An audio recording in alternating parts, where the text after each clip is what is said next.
Good morning. I'm Faye Thompson. This morning we're going to do a tamale recipe, and it probably is one of the most requested recipes by my family and friends. And I want to tell you a little story behind it.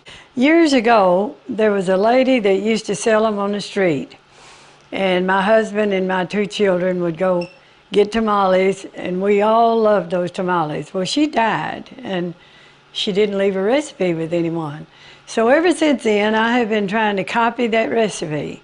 I'd see a recipe and I'd look, see what kind of spices was in it, and it wouldn't turn out right. So finally, a few years ago, I tried one again, and it turned out almost like hers. I wouldn't say it's good, but it's almost. We're going to do that recipe today, and I hope you will enjoy it. My family and friends love this recipe. We're going to start off with the pork. I do not like, and my family doesn't either, we do not like beef or chicken. Now sometimes if I got a little leftover chicken, I would add it to the pork, and you can't tell much difference. You can taste the chicken, but I basically use Boston butts. I don't shred mine, I chop it up. You can cook this in any kind of cooker you want to cook it in. Be sure and cover it with water so you'll have good broth to use in this. And when it's tender, you take it out, and if there's any bones in it, of course you throw that away. But I put it in a food processor and I chop it up like this. I don't like shredded stuff. My children don't either. None of my friends like that. They like this. The other day, I have a friend that his mother was a close friend of mine too, Mimo Garcia. And I carried him. I had some tamales in the freezer, and I cooked some for myself, and I carried him a few. And the next time I saw him, he said, "Miss Thompson," said, "I really did like those tamales. They taste a lot like my mother's." His mother had passed away a few months ago. She was the one that taught me how to wrap the tamales in the shucks. Now, I have used parchment paper, but mainly I use shucks. She taught me how to wrap them, and it's been a lot easier. We've got 2 pounds of Boston butt. I used, like I told you, a food processor. You can use a grinder if you want to. We like it much better when we do the pull. We're going to have 4 tablespoons of chili powder, 4 tablespoons of paprika, 4 garlic cloves, 2 teaspoons of black pepper,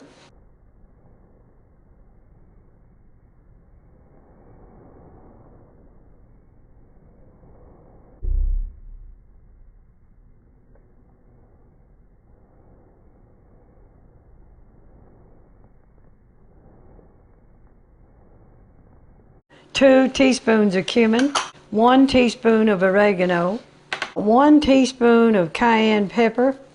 Now this is where, if this is too spicy for you, you can cut that pepper down some. We like ours pretty spicy. 1 teaspoon of salt, 1½ cups of the broth that came off of the pork that we cooked. Now, some people cook theirs in the oven, but I like to boil mine or either pressure it. This has been pressured. You need that broth. And I'll tell you something else that I do. When I'm cooking any kind of pork that have broth, I always save it because it's great to save for tamales, or you can save it and cook vegetables in it. So I always have quite a bit of broth, of pork broth, because it's really good for that. This is going to sound strange to you, but this is 1/2 cup of bacon grease. Now that might look a little thin for you, but I really like my tamales. I don't like them dry. All the family, I guess, likes tamales. I don't know any that doesn't. I think this is just about mixed up well enough. We want to get all that meat mixed in with the spices. It's another reason I like to chop my meat up, because the spices, I think, mix in better with them. When I was trying all those recipes out, I kept looking at recipes and they wouldn't have the spices maybe in the coatings, the flour mixture, and I knew that her recipe did. So we put it in that too, and it worked out fine. I think we're through with our meat mixture now. We're ready to do our flour-based coating now. We're using the masa. And we're using 1 pound of it, so I'm going to move this out of the way. I already have it in this bowl. And we're using 1 cup of pure lard. And here is the cup of lard we're going to mix in this.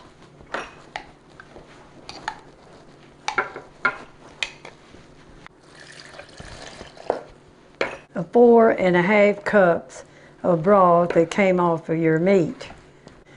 We're going to add 1/2 cup of bacon grease, 3 teaspoons of salt, 1 teaspoon of cayenne pepper, and this is where I tell you you can cut it down if you don't want it that hot. 2 teaspoons of chili powder, 1 teaspoon of oregano, 1 teaspoon of cumin, 1 teaspoon of paprika, 1 teaspoon of black pepper. We got 2 garlic cloves mashed up. Now this is our pastry that goes around the meat for the tamale. I put my shucks in a pan like this and I boil mine a little bit. Now I notice a lot of people don't do that, but it makes mine better, so I'm going to leave that.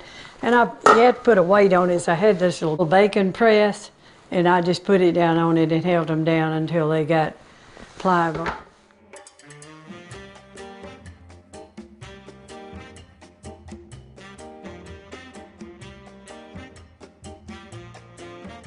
To me, I think the tamale is better if it's not so thick. If you make it too thick, it'll be dry. And I don't like dry tamales.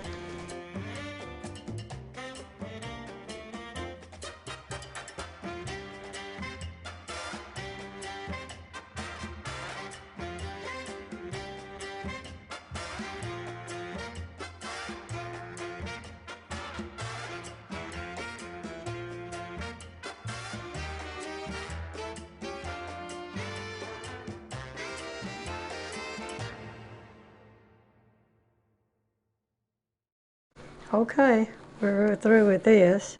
Years ago, if they had steamers, I didn't know about it, so I made my own. And it's really tacky, but it worked great. I had this aluminum pan, I punched a bunch of holes in it so the steam would come up. I just got some bolts and put in here just to hold it up above the water because you don't want your tamales touching water.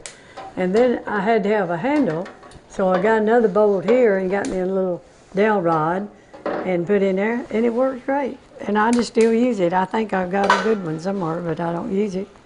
I don't use this for anything except tamales, and it's probably 40, 50 years old. A lot of times I wouldn't have corn shucks, and I would get parchment paper and make a tamale. So you just wrap them up like that.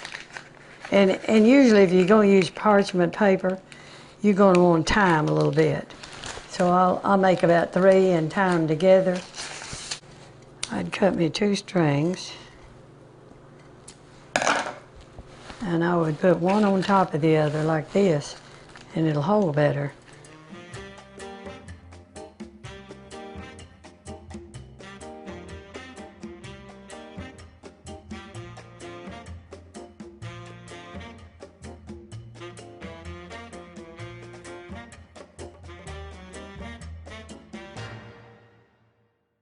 But that's the way you do if you're going to do parchment paper.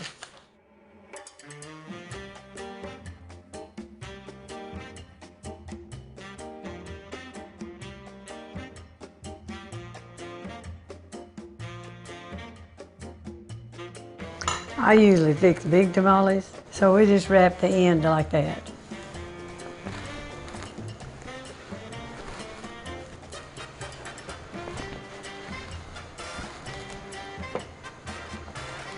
I think I need to use 2 here.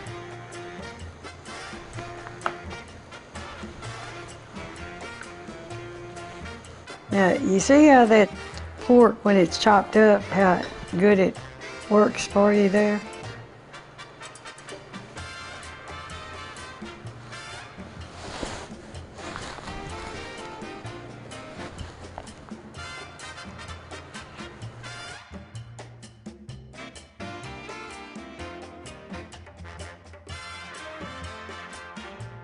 I don't usually make them, but about 3 times a year, and I make a lot of them when I make them. If you want to wrap these now, tie them together. I don't tie them on both ends. You turn them over and you put one on top of the other. This one on top of that one. And I wrap the end that's turned under because that's the end that will come undone more. And see, they'll hold together a little better if you do that. We're ready now to put these in the steamer. So we just lay them in the steamer like that, and they will steam for 45 minutes, and they'll be ready to eat. Okay, we have put our tamales in the steamer, and we've steamed them for 45 minutes. So now they're ready to take out. You really don't have to be too careful about how you put them in here. Sometimes people stand them up, but as long as you're covering up and the steam is coming down through there, they're not going to, they're going to cook. Now this is the reason I like to tie the ends, because when you're taking them out, they'll come out a lot better. Okay, our tamales are finished now. I hope you try these and enjoy them as much as my family does, and I hope you watch us on another family video. Thank you.